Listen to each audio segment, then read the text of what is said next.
And welcome to Catholics Coast to Coast, where we get to, in the midst of our Advent season, really get a deeper understanding of who God is and how He can define that, and also celebrate Christmas together.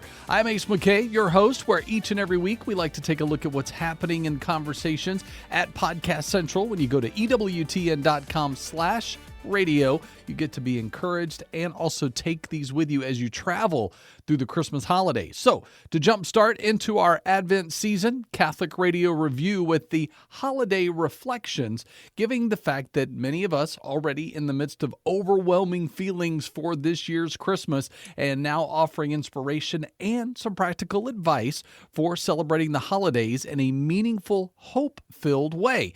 This is Catholic Review on this week's Catholics Coast to Coast. This is Archbishop William Lori of Baltimore, and you are listening to Catholic Review Radio. Catholic Review Radio is a weekly radio program and podcast hosted by Catholic Review Media, the news operation of the Archdiocese of Baltimore. We are grateful to our Catholic partners for the opportunity to bring quality Catholic programming to our listeners each week.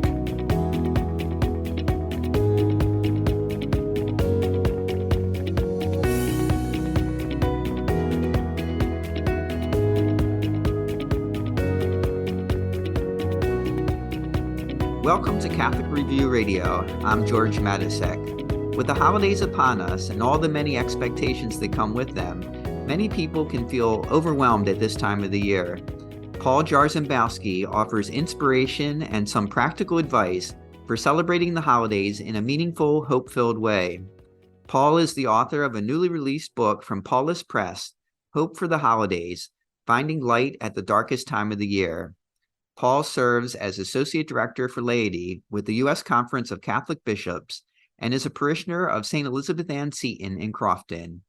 Here's our interview with Paul Jarzembowski. Paul, the subtitle of your book is Finding Light at the Darkest Time of the Year, and it's not something I've reflected a lot on, but this time of the year does come with a lot of darkness. Obviously, the days are shorter, so we all experience that physical darkness, but even metaphorically in the holidays at this time of the year, we have that awareness of the passage of time and the coming of death. And we see that in the secular holidays like Halloween or even Veterans Day, but it's also reflected in the liturgical calendar with All Souls Day and All Saints Day and even the readings of the church. In a way, it's almost like we need to experience a bit of that kind of darkness to experience the light. And this all leads to what you call wintering. Could you explain what wintering is and how we all experience that at some point in our life? Yeah. Well, thank you very much for having me. Wintering to me is this time where we look a little more, we're more introverted, or I should say, where there's an introversion of how we look at faith, how we look at life. There's a more of a consciousness that we are, that there's a sense of loss of the light, but also there's a heaviness that sometimes comes with a lot of the pressures and anxieties. There's seasonal depression that certainly comes part of this, but as we reflect, especially on our mortality. This is as November moves into December, the holidays and the moments of commemoration of the dead, and the readings that kind of speak of the end times. So that wintering really kind of is a time that we often kind of look within at kind of assessing where we've been through the past year, assessing our mortality, kind of understanding our frailties and things like that. So it does happen throughout our lives. And I think in the winter season, when things get darker, that wintering process becomes even more amplified. And there's things that people are going through that others might not know about as well, a sense of loss or longing for things that can't be attained. Could you talk about that? Yeah, the holidays, in some respects, raise up the memories of those who we have lost. Whether it is at a intentional commemoration like All Souls or Veterans Day, or if it's just memories of Thanksgivings and Christmases and New Year's that we had spent with family, with friends that have passed. And so sometimes around the holidays, the grief and the nostalgia can be almost crippling for some people, because there's a reminder that the joy of the past, there's a curiosity whether or not it can happen again. And so there's a darkness that also is in that grief. And many of these situations that people go through are often hidden. They're not, people don't see them on the outside nearly as much, but it's the thing that we do in the silence of our hearts, where we may be grieving, we may be experiencing, some mental health issues that are not necessarily visible to others. And so that the holidays sometimes conjures that up a little bit and adds a little bit to that darkness. And I guess I should also say, I'm not really saying that you definitely have to experience the darkness to experience the light, but more often than not, the darkness is very just part of life. And I think it's just admitting and accepting the fact that we have our life is full of both desolations and consolations. One of the interesting things that you pointed out in your book is that across cultures around the world, there are more festivals at harvest time than they are at springtime, which points to some kind of need to band together to get through the darkness as the sunlight fades. Could you talk about that? I found it very fascinating when you look at the number of, like, even in ancient cultures, the number of solstice festivals focused around the dark season. In the northern hemisphere, it's usually in November, December. In the southern hemisphere, it's usually around May or June.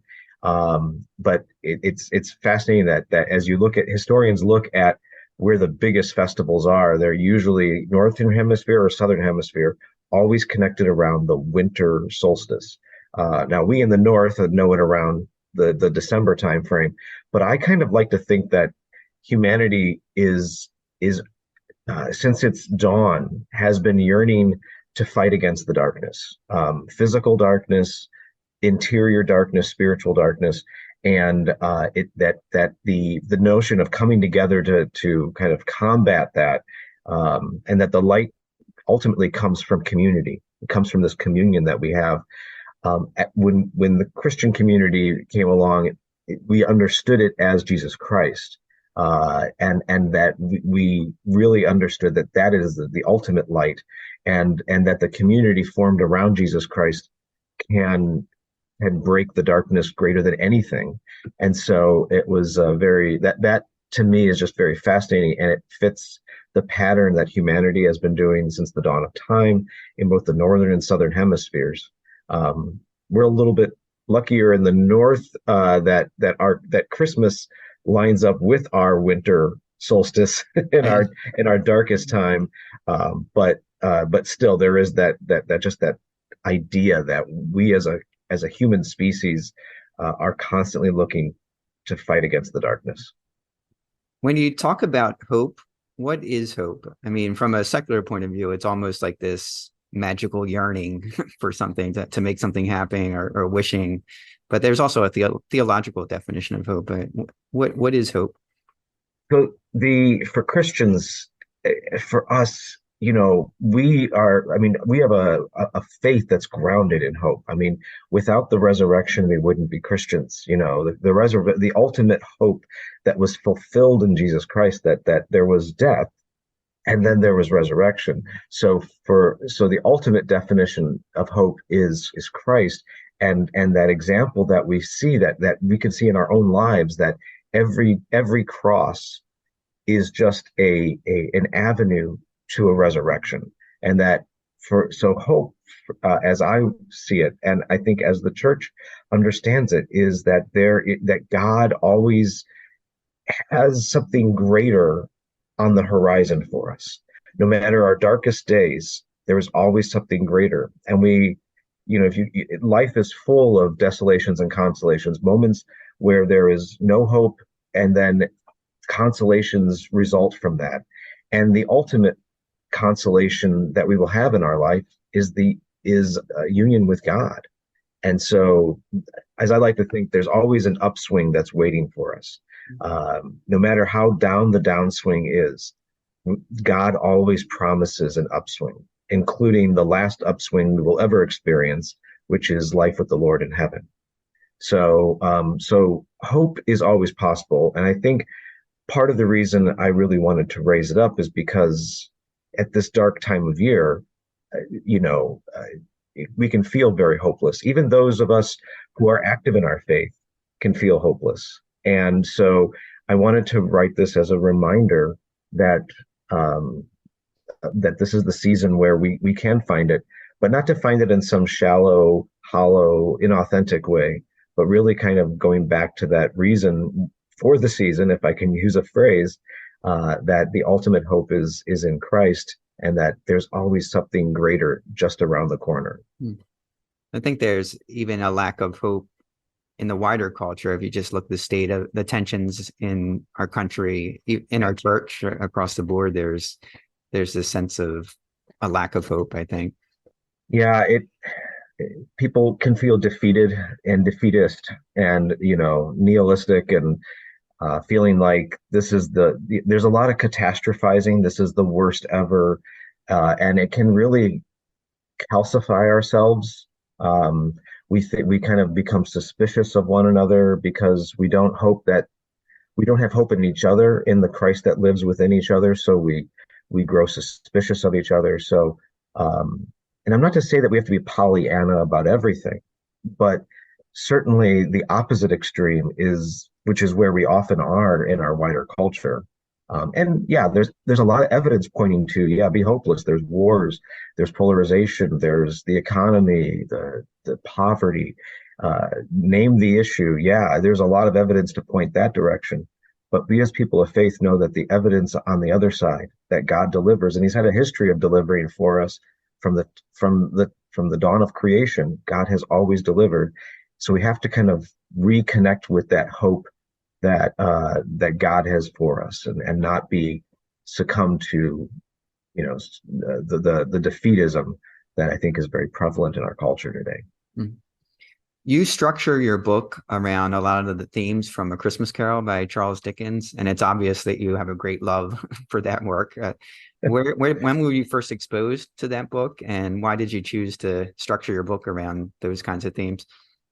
I'll be honest, in the first exposure I had to the story was really through the movies. Growing up, whether it's Mickey's Christmas Carol or the Muppets Christmas Carol, or, as I grew into other versions that I would see through the years. So the movies really, and the television adaptations really brought me into the story. And it's always been a favorite annual tradition to pull that out.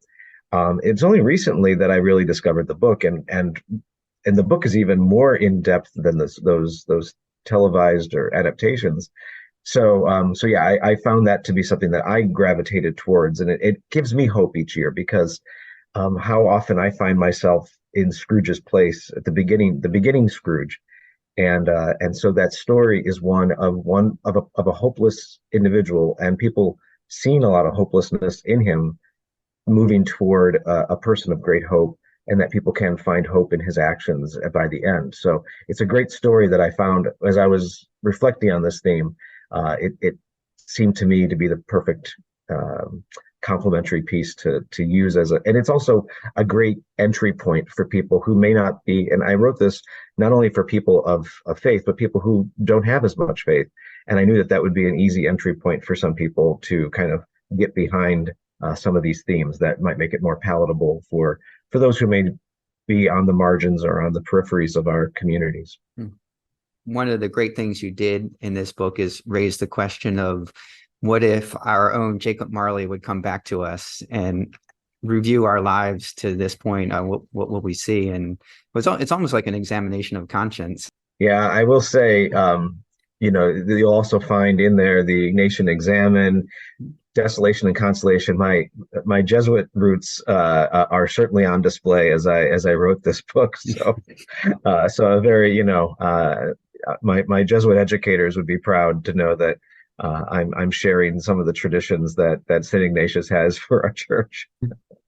Well, we're going to take a little break. And when we come back, we'll dig into some of the practical things that Paul raises for ways that we can cultivate a sense of hope in our lives. Our guest today is Paul Jarzembowski. He is the author of a new book called Hope for the Holidays, Finding Light at the Darkest Time of the Year. And he's also a parishioner of St. Elizabeth Ann Seton in Crofton. I'm George Matysek. You're listening to Catholic Review Radio. We'll be back in a moment.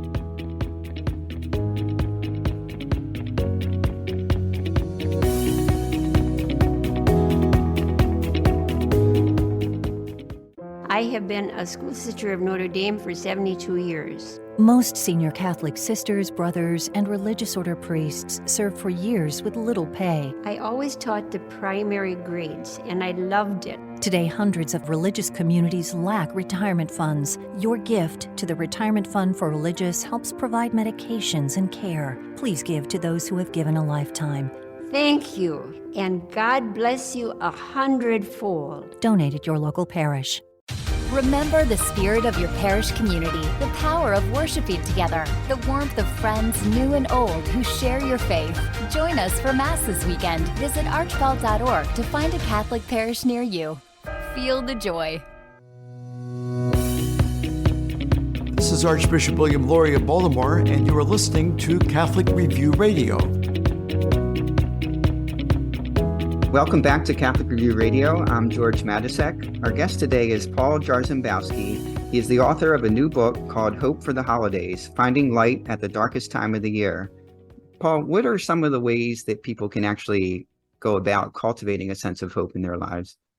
I would say the first step is the first step that in my telling of the story that's kind of grounded in A Christmas Carol. I kind of think of Scrooge kind of caught up in his very alone in his chamber, locked in as Jacob Marley visits him. And it was only in the silence that he was able to move forward in the journey. And I often say that for us is a great first step. So a very practical thing is finding moments for silence in our day, that practicing silence. The holiday season is a very noisy season at times. And, we've got everything coming at us. We've got songs, we've got movies, we've got merriment, we've got all kinds of things. And they're wonderful. And even in church, we have Advent this and Advent that, and we've got this celebration and that. And there can be a lot of noise even in our personal lives, not to mention our work lives, our studies, our personal family lives, a lot of noise.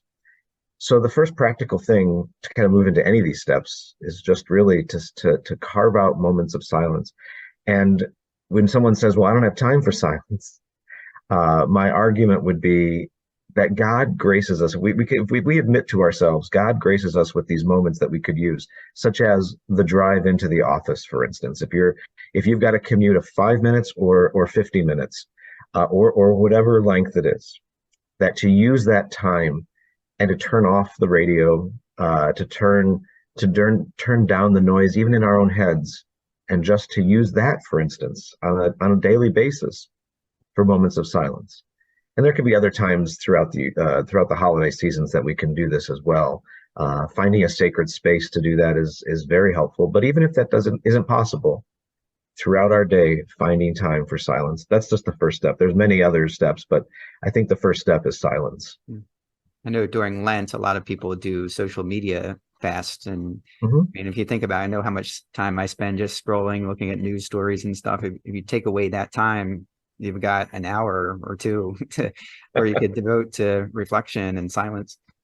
Right. And it doesn't have to be a planned thing, and it doesn't have to be even long. If 5 minutes of silence is what you can start with, 5 minutes is fine. But kind of creating a new discipline for ourselves in the holiday season, that could be a very practical way. And in that silence, God will start speaking to us. And that's where we can start finding that hope.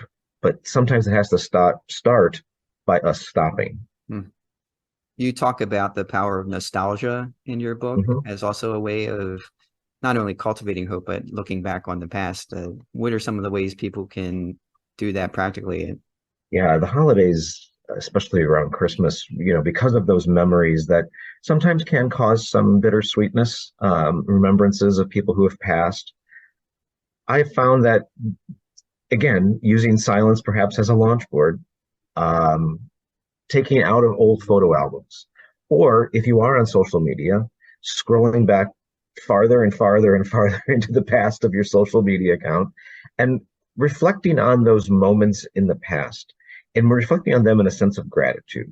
And in that, perhaps even finding some roots, some cultural roots that maybe are part of our story that we may have not done in a while, we may have forgotten, or maybe we didn't learn as much, such as a favorite food or a favorite tradition, whether it's a domestic tradition in our homes, or whether it's a religious tradition, but something that's maybe connected to our ethnic or racial culture.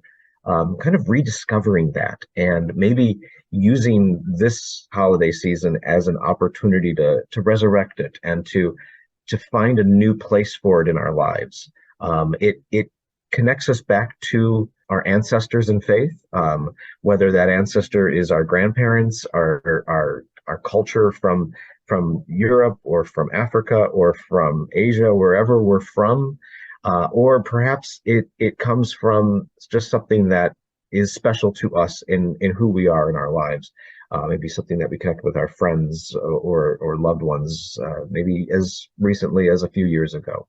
So I think finding time to do that, and in that, we find, again, a sense of hope, because, again, when we look at our past, we see God's handiwork in our past, and we see that our lives in the past have been also occasions where hope has been fulfilled, whether it was as simple as maybe a project that we got finished and we accomplished because we didn't know if it ever would accomplish, or maybe it was a major hope in our lives, such as, we fell in love and we hoped that would end in marriage, and it did. We longed for a family and God provided. We looked for a job or a career or a direction in our life, and there God was giving that to us. There was a healing that needed to happen, and it did. So when we look back at our nostalgia, we also look back at those moments when God graced us with hope in the past. And it gives us the confidence to know that looking forward, whatever catastrophe, whatever issue that we're going through at this moment, that God has a great track record, and we know it in our lives, and we have more of a confidence that we can put our hope in God this time. I know it's a little bit of a technique for a doubting Thomas, perhaps, that needs to see the hope in the past to understand that hope is possible in the future. But that's what sometimes looking to our past does for us, is it reminds us that God has been gracing to us all throughout our lives and all throughout our family story. Yeah, I think it's so important to hold on to those ethnic traditions, even if you don't regularly practice them, to rediscover them. In our family, on the Czech, my father's side is Czech, so every Christmas and Easter, we always make kolačky, or I make kolačky, which is a Czech cookie, and then a Czech pastry. And then we also, on the Polish side of the family, we make the pierogi, we do the oplatki, and then we do the chalk blessing on Three Kings Day, Epiphany. Okay. Yeah. So those are, and with a name like Jarzembowski, I know you also have some of those traditions in your family. Absolutely. It was great. I was even recalling, I call in the book the tradition that my grandparents would have an upside down Christmas tree hanging in the basement on Christmas Day.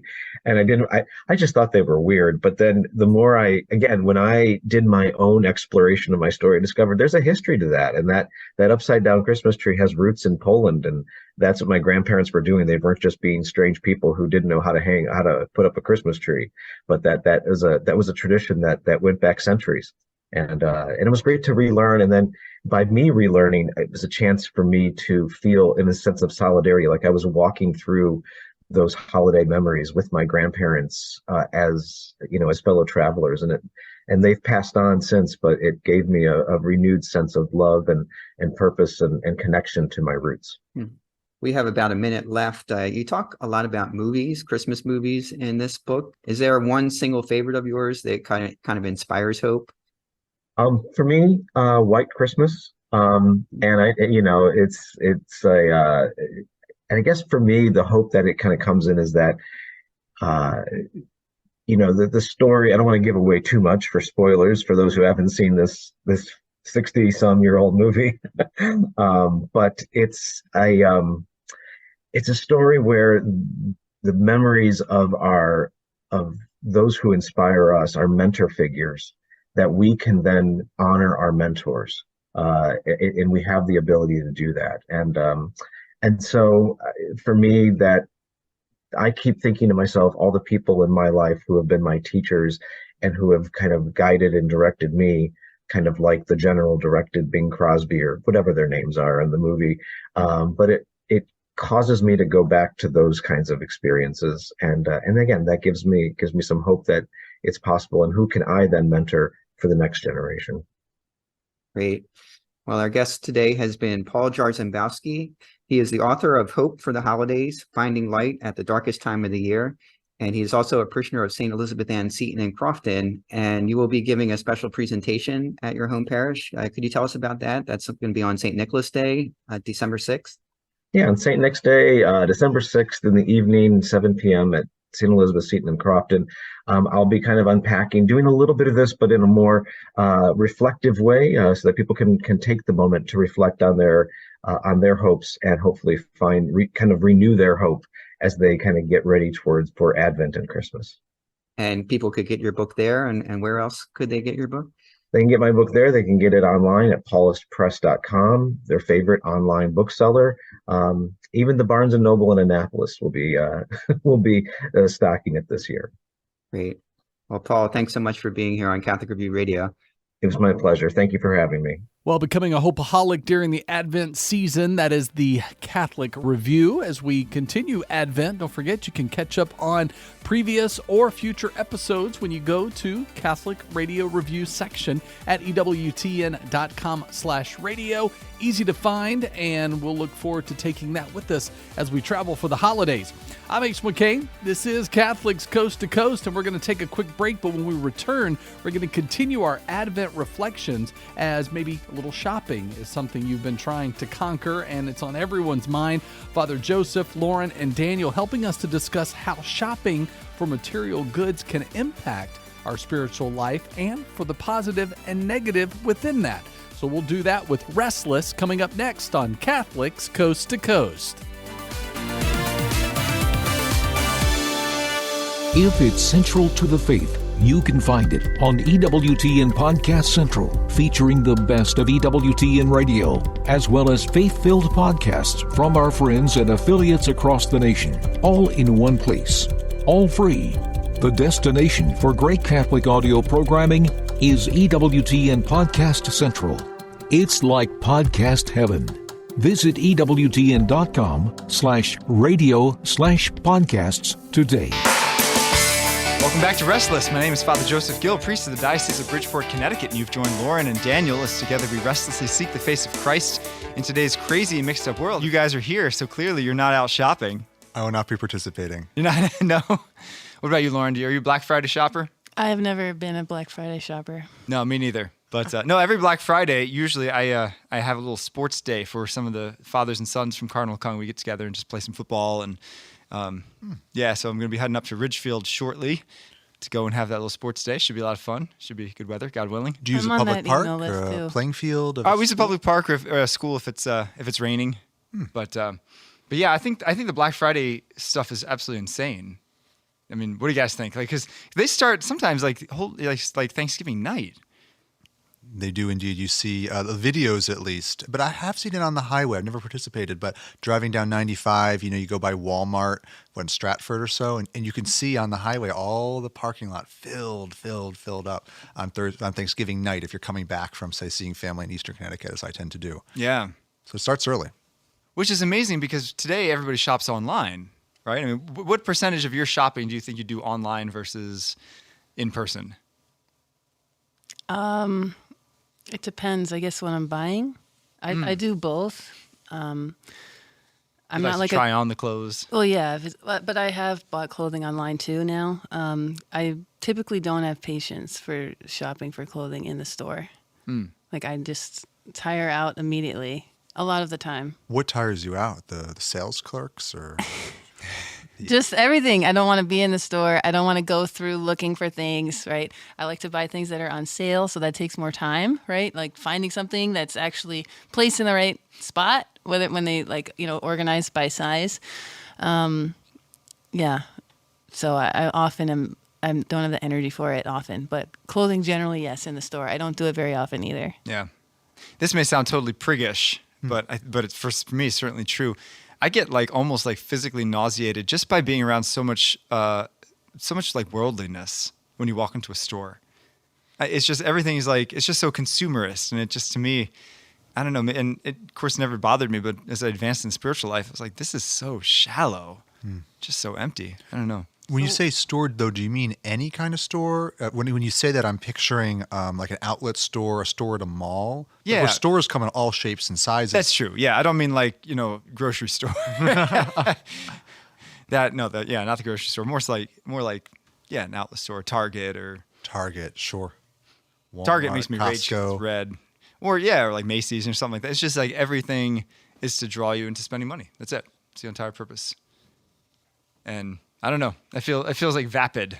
You're on another level, Father. Maybe, Probably than but most I've never people. understood how people can appreciate that. So yeah, so now that Christmas is like a month away. Like, do you find most of your shopping to be Christmas shopping at this point? I haven't started. No? No, I'm very bad at shopping for people. I find it difficult. It's difficult to buy for people.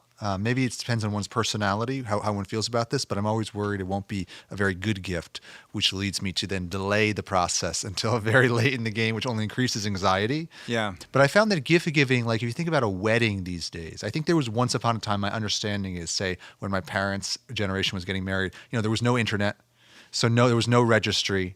And so people simply brought something they thought would be a good gift, is my understanding, right? You didn't just produce a registry as a wedded couple.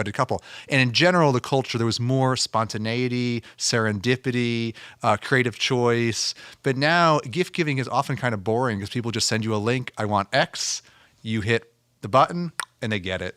So I've been buying off people's registries recently for weddings. That's true. It's just kind of boring. It's like shopping isn't as interesting. And then, though, people are so particular today, with their food, with their clothing, with XYZ, and you feel like you're never going to satisfy them. So, which I even find with Christmas gifts, because I always ask my parents, well, what do you want for Christmas? And they're like, well, if I tell you, it's not going to be a surprise. Like, so surprise us. And I'm like, oh man, you just made it 10 times harder.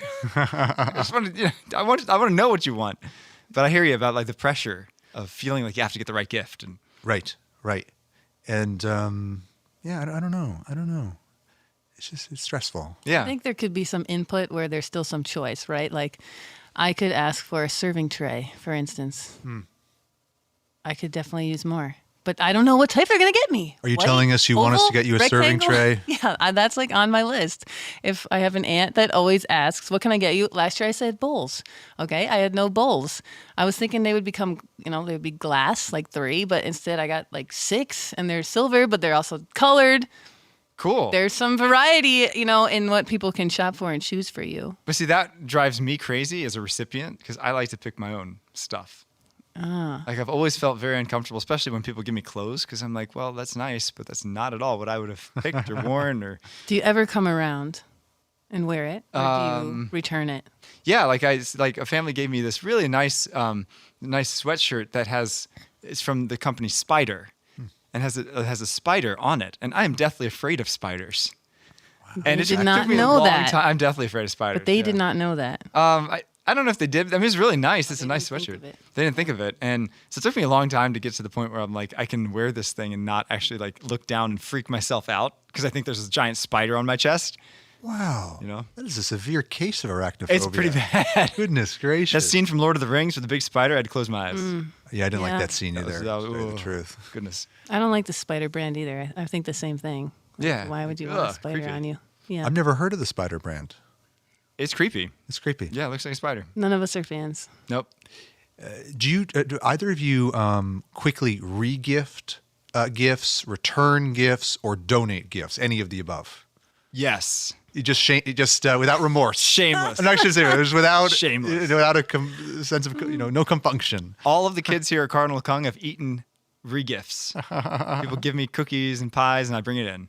For perishables, that's a no-brainer. But actual gifts that are not food, but I re-gift that too. Fast. Absolutely. Okay. Absolutely. Okay. Sometimes the next day. Yeah. Okay. Yeah, there's been moments where that's worked out nicely. Like I got a kind of Lauren-themed girly package thing for my birthday with like a candle and chapstick, and I re-gifted that to someone else's birthday because it was so nice, and I'm like, oh, this just solves my problem. And I bet they re-gifted it to someone else. The cycle continues. Actually, you know what happened? So it came with a chapstick, which was this excellent chapstick. So I took the chapstick out. I wanted to keep that. I go through them all the time. And I'm on like my 4th day in a row that I forgot chapstick. It is brutal. But I took that out. I gave it, right? And the recipient was like, you didn't have to get me anything, but it was a 30th birthday and there was a big party. So then her mom liked it so much that she wanted to know where it came from. Oh, no. So I had shoot. Awkward. But I found it. I found something. I don't know what I had that said the website, but then I thought, if she looks this up, she may notice something is missing. Oh, no. And it was like totally Lauren themed, but I just pulled that part out somehow. I don't know. But yeah, I did. I sweat that one a little bit, but who knows? As the old occurred. line goes, oh, what a tangled web we weave when first we practice to deceive. Yes, tangled webs just like spider. Just like spiders. Spider gear. That's right. Weaves a web. Yeah, and part of it too is, I try to live a very simple life, and I feel like, it's very easy to just accumulate things when people give you gifts, and especially gifts that are not necessarily like needs but wants. I've gotten better at trying to accept it as knowing that the receiver is doing it out of love. But still, that's why I often regift, is because I'm just like, I can't keep filling my house, my room with stuff. And especially as a priest, you move every 5 or 7 years. And the next time I move, I'm going to have a ton of stuff to either throw away or give away or haul with me my next assignment. What you just said reminded me of an anecdote about sort of the spirit in which you receive things. I was once in Rome outside of church talking with a couple after Mass, and a homeless man came up, or beggar of some kind came up, and he wanted to give, it was something so sort of silly, like I think it was a notebook. He had these clean, unused notebooks, and he, of course, wanted money, but he wanted to give something. And the wife of this couple was willing to give him the money. Throw him €1 or €2. But she said, I do not want the notebook. I do not want the notebook. She was very resistant. I'm not going to give the money if you give me the notebook. But he insisted on giving the notebook because to him... Because it's more dignity. More dignity. Yeah. And so she eventually relented, but it was sort of bothering her almost on a level of pride that she would get this thing. Like, I don't want this thing. Like this thing is, I don't need it. It's silly. Don't give it to me. I'm only giving you the money. She's a very nice person, but it just bothered her that she'd be getting this thing that to her was a piece of junk. But he, on the other hand, had that perspective, as you just said, that he had a sense of dignity when he was giving something and getting something in return. He wasn't just an object of charity. Well, our Lord said it is more blessed to give than to receive. Right. And so he wanted that blessing of the knowledge that he had something to contribute to society, something to contribute to the world. That's right. So back to shopping, because probably many people are listening to this in their cars as they're driving from one store to another. Obviously there's a difference between needs and wants, right? And shopping for needs is completely legitimate. But what do you think shopping for wants is, on the spiritual level? Like, is it okay to buy yourself a third pair of shoes? Is it okay to buy yourself that thing that you just see in kind of impulse, like, oh, I'd really like to have that, and you kind of reach out and grab it? Is that good? Is that bad? Is it neutral? Where do you think the line is? I think most people are probably overbuying and having more than what they need. It's just part of the culture, I think, right? Especially with online shopping, it makes things so easy. I personally do not fall into that, I wouldn't think. Always just had kind of, this is what I need, right? Like 1 or 2 of this type of shoe. Mm-hmm. Like one winter jacket that but there are women with 80 pairs of shoes out there. Yeah. That I have a good amount of shoes, of different types, but I'm not trying to say that I don't, but I don't know. I have 3 pairs of sneakers right now. That's a lot. That is a lot. But I bought 2 at the same time and they both fit. And so now I've had them for like at least 2 years. Yeah, so you'll use them. One pair wore out actually. And then my dad got me a pair for Christmas that I kept, Mm-hmm. And then I have like my actual running sneakers. Yeah. Right? But 2 is probably my max that I ever have that are like currently in use, And I definitely let things wear out quite a bit, before I, Yeah, and I think that's part of replace. Perhaps Christ calls us to a certain simplicity. No, not the poverty of the Franciscans, but as Christians, it's easy I think it's very hard to live that poverty of spirit when you really are surrounded by all the things you wanted. I don't know. That's my perspective, but That's well said. I'm going to ask Lauren a question. Those 2 or 3 pairs of sneakers, do you use them for exactly the same purpose, or are they actually different kinds of sneakers that serve different roles? Well, 1 is running, gym. 2 are Nike, more casual. Can't run in them. They're not like made for that. And then 3 is, I guess, more of like a walking kind of shoe. I wouldn't run in it either. So like 2 are kind of the same, but different styles. I think you do have to factor that in because, like, if you're doing athletics, you might have a pair of shoes that you run in, a pair of shoes you lift weights in, and then neither of those is just the pair of sneakers you'd use taking a walk. Right. You know, and you use shoes for different reasons. They're built in different ways. It's not really 3 of the same thing. It's just like a generic category we call sneakers, but you're using each one for a different purpose, and so it seems like money well spent because it's also about, you know, protecting your foot. Yep. So I think those things are actually real considerations. Otherwise, I mean, if you're going to do athletics, you have to take care of your body. It would be imprudent to do otherwise. Definitely. I agree in concept, but I think, I think we can always take that to the extreme because we can always find a rationalization for everything that we purchase, you know? Right. I mean, I could get every household kitchen gadget when a knife works perfectly fine. You know, it's like all the stuff you see on QVC, right? It chops, it dices, it slices, it does 1,000 different things. But wait, there's more, right? And you're like, oh, I need that. Do you really need that? No, I mean, like I can do just as much with a knife. It might take me 5 minutes longer, but you know, it's also going to save me $79.99. And how many dress shoes do you have currently, Father? I have 3 pairs of dress shoes. Have you replaced the ones that leak? No, I have not. And that's okay. So I get criticized for that. This one day we met in Norwalk to record, and it was raining terribly, and there was a ton of traffic. It was not raining when I left the house. Father Joseph was late, understandably, because he came the farthest, and then he got out of his car barefoot. And so, of course, Joe and I met him, and we're like, why is Father barefoot? I mean, Joe said it. I actually wasn't going to say anything. I was going to be like, all right, he's barefoot, odd, but I'm not going to comment. But Joe did, and then he told us that his shoes leak water. Yeah, anytime. So better to be barefoot. Yeah. Or replace the shoes? One could do that, I suppose. I don't know. There's just something that's freeing about not having to worry about a lot of things. And part of it, too, I fully admit, I struggle with being a cheapskate. Yeah, that's not good, though. That's penny pincher. Yeah. No, but it also it opens up the door to a lot of other things. What do you mean? You know, because, for example, in the next couple of years, I have to buy a new car. You know, my car is almost 14 years old, and, you know, it's doing all right, but it's kind of on its last legs. But because I've pinched my pennies for the last 14 years, I can pay cash. I don't have to, get a financing plan. Mm-hmm. So, like, okay, I've shortchanged myself on small things so that I can not have to worry about debt.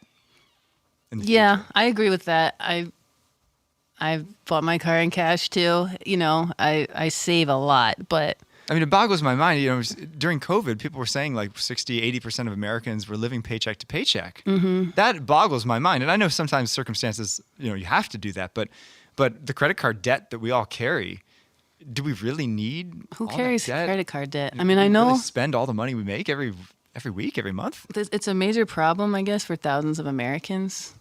It is, yeah. Well, currently, I guess, are we you living could above our say means? It's a lot due to inflation, unfortunately. Partly now, yeah. That people have to pay for the essentials with their credit cards. Yeah. That's kind of terrifying. That is when kind of you think terrifying. about interest racking up on that. But yeah, I don't know. I guess it is a common problem that people overspend. But I've never understood that. I don't know. Yeah, I mean, do you make budgets? I'm just frugal. In your life, or just have a mental budget, or like this month I can spend X amount of dollars on. Never. No, you just kind of wing it. Yeah, but I don't buy that much. Yeah. I don't know. I buy things that are on sale typically all the time, especially in the grocery store, or I shop at Trader Joe's. That's my favorite store now because I live near it. Mm. And their prices are generally cheaper than the grocery store and produce and things. So yeah, I don't eat out really, like ever. I don't buy like takeout. I just make tuna fish or like something from the freezer if I'm in a rush, unless I'm going out with a friend or something. Right, or social. Then I will, but yeah, I don't know. So people that, often do struggle with kind of spending too much, do you think there's this underlying spiritual struggle that they're going through? Is it maybe trying to fill a void? Is it just greed and materialism? Is it, finding their security in things rather than finding their security in God? Like what could motivate that? I think it could be all of those things. Many people probably are living a shallow life, right? Like lacking a real faith and relationship with Christ. So they're living for worldly, status, right? Yeah. Making money, having a lot of things, driving a nice car, dressing well, going out to dinner, spending a lot at dinner, right? That's all shallow. Like that cannot fulfill you. That's impossible. But people just continue to fill that void, right? I wondered too if there's like a keeping up with the Joneses, right? Yeah, Because you see that other guy get an Escalade. Well, I've got to get an Escalade just to show that I'm successful in my business, and whatever that is. Definitely. I think certainly. I don't know that the Aristotelian in me wants to put the other side here, just because we're making this point very well. But there is another side to it. There's those who wear, lumpy clothing, and it's actually just as much a vice as someone who's spending outside his means. What do you mean by that? Someone who just simply has no appreciation of beauty or no appreciation of good quality, and then he's quick to say, "Oh, you're just wearing nice clothing because you're shallow." But it might be, no, I'm wearing nice clothing because I appreciate good clothing, well-made clothing, good fabrics, good materials, handmade materials, a store run by someone who can find me clothing that suits my body well and makes me look my best. And so so a tendency not to have good things could well be not a consequence of prudence about money, but just an indifference to how we appear to others, an indifference to beauty, an indifference to a sense of like what your role is. Like I, as a teacher at Cardinal Comey, right, the students all have to, like the boys, I'll think of the boys, they all have to wear a tie and a shirt and pants. So I consider one of my roles to model how to be an appropriately dressed man. Doesn't mean that I have $1,000 suits, but I'm going to wear clean clothing. I'm going to replace the shirts when they get weathered, when they get stained, because I'm showing respect for them. I'm showing respect for the school. I'm showing respect for Latin, the material that I teach, through how I present myself. And I don't think we should lose sight of that, because that's traditionally why, all Christians wore their Sunday best, right? Is that you bring your best to God. How you sort of exteriorly present yourself is a reflection of your interior life. So I just want to put forward, because, right, in Aristotle, right, you always want to seek sort of the middle between two extremes. So we can, on the one hand, and this is our tendency in our culture with a lot of things, is to spend way too much money, to spend outside of our means, and therefore perhaps live paycheck to paycheck. But I think a lot of Americans simultaneously are also going the opposite direction the other way. Like you look around, and what percentage of Americans wear clothing that fits them? Our tendency is to wear clothing that's a size or two too big. All that matters is our own comfort. Or sometimes ladies, size or too small. Or size too small. Yep. And I think that's a vice as well. It's just a different kind of vice. But sometimes, no, the appropriate thing is to spend money to present yourself in the appropriate way relative to your station in life. That's a really interesting perspective. I've never really thought about that or heard that perspective, that, appreciating the good things that God has created and the talents of others in making clothes and appliances and things could actually be, virtue. I think so. Where's the balance, right? Because, I know Christ really emphasizes poverty of spirit. Right. But poverty of spirit doesn't necessarily mean poverty. Right. Right. So how can you be poor in spirit when you like and delight in the finest fashions and the latest technology and gadgets and big screen TVs and I think it's a difficult question. I think it's more a spiritual question that then has sort of material consequences than something that begins with a consideration of the material, right? Because even something like, this is a kind of a random example, but I remember Pope Benedict when he was, I forget now, it was before he was Pope. I'm not sure what it was, whether he was still a cardinal, what have you, but he drove a Mercedes. But not because he was a priest, who's living the high life. But Mercedes are super common in Germany. And you can get a Mercedes for a much lower price because they're just so common. You can get used ones. It's a nice car, but it doesn't mean he spent a fortune on it. So I think you have to consider those circumstances, but begin with the inner life. Same thing with money. Whatever much money we have, there's always someone with way more. So we look at that other person and say, I can't believe he went out to eat at that restaurant. I would only eat at this lower level restaurant. How could he spend so much? But if that person's making $1 million a year, $100 at dinner is actually proportionally maybe what for someone who makes, $100,000 a year is $10 at dinner. Yeah. Right? And if you make $50,000 a year, suddenly it's $5. So I think you do have to consider those things in relative terms. So I think there's no absolute answer there. Instead, it has to begin with the interior life. Are you attached? Is your life dictated by these things? Can you renounce them? Mm-hmm. Can you engage in a fast, a little fast, maybe at Advent, a fast at Lent? If you realize you cannot fast from those things, then those things are controlling you. Yeah. I think that's one way to test it. I would say in response, 3 things. Lauren's nodding your head. I think you agree with Daniel? Yes. I would say 3 things in response. First of all, tithing is a requirement for Catholics. So 10%. Yeah, if you're not tithing, then you should not be spending any extra money on this or that.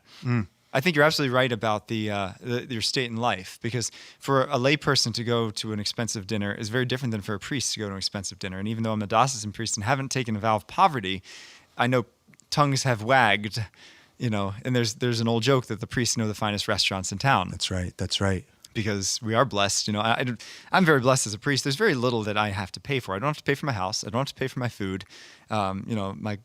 My car insurance, health insurance. Car insurance is covered. Health insurance is covered. I just have to pay for my cell phone and incendiary, other stuff. Incidental. Yes. Incendiary. Nothing incendiary. Hope. Burning. I think. Yes. Maybe you're a cigarette smoker. But. Yeah. But so it's really like very small stuff. So we do have a lot of disposable income, much more so than somebody that has 3 or 4 kids. Right. So there's that element with I need to make sure that the scandal factor is not there. So. That's a very good point. But it does turn people off. It does. It does. Absolutely. And I don't know. To me though, you talk about not being attached to your goods. I just think it's very hard to not be attached when you have them and love them and cherish them. Literally everything we want is on Amazon at our fingertips. I have 2 clicks and I get the entire world delivered to me for free. In 2 days. In 2 days. If you're a Prime member. 2 days. I'm not a Prime member. I'm not either. Yeah, our church is a Prime member, so I get another perk of being a priest. Amazon Prime. I can wait, a week and a half. Yeah, I know, right? I'm not usually a urgent buyer. But it's just remarkable that I think that's something that we always have to be on the guard for, especially this time of year, which is so focused on the material aspect of Christmas, that the interior journey, when Mary and Joseph had nothing, right? They gave birth to Jesus in a borrowed stable. Keeps it in perspective, I think. I'd like to commend you, Father, because in a conversation outside of these shows, you've spoken about tithing, and you mentioned something that you've observed. I don't know if this is a general observation or about a particular church here in this neighborhood, but that Protestants have, generally speaking, a greater spirit of tithing, or at least many individual Protestant churches do. Yeah. So you have these churches with very small congregations that nevertheless the minister is able to get by. Yeah, you observed it, right? Yeah, I observed it, right? The church right next to Cardinal Kung Academy is a Lutheran church. And we had a student here who used to belong to that church. And I asked her, does your minister have a second job? I'm like, no. I was like, well, how do they support? There's literally like 100 people that come to that church. I'm like, yeah, we all just tithe. I'm like, wow, that's amazing. Right. It did amaze me. It did amaze me. Because you could do so much good for the kingdom by our generosity. A lot of times we're like, oh yeah, I'm keeping the lights on at my parish, but no, you're actually helping the gospel to be preached, because otherwise I got to get a job and I won't be able to run our youth group and do funerals and visit the sick, right? Because if I have to work 40 hours a week, so it helps the kingdom. Why do you think people are reluctant to give as much as they should? Well, I think it's the lack of trust that God is actually going to provide. Trusting God or trusting the parish or the diocese? A large part of trusting God. Right before this, about an hour ago, I got a text from a dear friend of mine who's a parishioner at St. Jude's, who said, pray for me. Me and my wife just found out that we were pregnant with our 3rd child. We don't know how we can afford it. And he's, certainly going to keep the child. It's no way is he thinking about ending the life. But it's like, he's really worried. But I'm like, just trust God. And there's a Russian proverb that says, every baby is born with a loaf of bread under its arm. In other words, God's going to provide. If we just surrender to him. So, and that's the truth we got to realize in this Black Friday. As much as we shop, that's not where our hope is going to be found. That's right. Definitely shop, without a doubt. Enjoy, as Daniel said, the good things. Enjoy giving gifts to others, but never forget that the true gift is, first of all, the spiritual gifts, right? Of praying for others, spending time with others, a smile, acts of service. But ultimately, that the gift is what God has given to us. in Jesus Christ as our Savior. How do we enjoy the goods of this earth? Well, keeping our hearts set on heaven, that is Restless, as we continue this week's Catholics Coast to Coast. And if you want to catch up on previous episodes of Restless, you can always check that out. Just go to our Podcast Central section at EWTN.com/radio. And then, of course, each and every week we get a chance to see what's happening in the midst of those conversations. That's going to do it for this week. As we continue our Advents, we'll continue more reflections in the weeks to come. But remember this week to let God define who you are, and I'll see you again on Catholics Coast to Coast.